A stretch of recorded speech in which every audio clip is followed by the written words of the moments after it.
السلام عليكم ورحمة الله وبركاته. النهاردة إن شاء الله هنعمل العدس. أيام الشتوية الحلوة بيدفينا كده في الأيام الساقعة.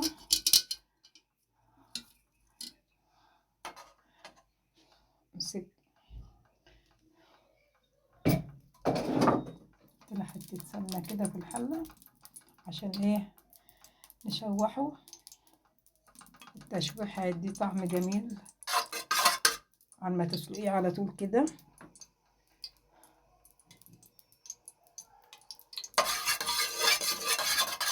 السمنة كده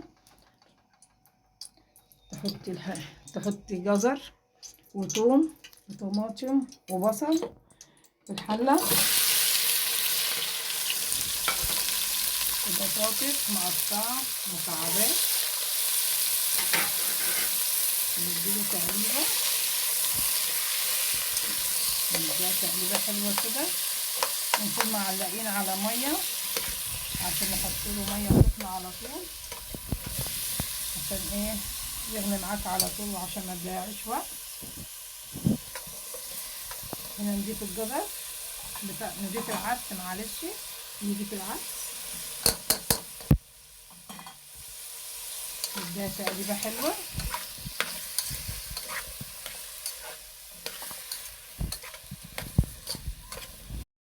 وهنا ادينا له تشويحة وقلبناه شوية مع معلقة السمنة، وهنضيف عليه بقى المية السخنة. سامعين الصوت؟ بعد ما بيغلي اغرفه واجيلكم. انا ادي العدس وطعمته وجنبه حتة مخلل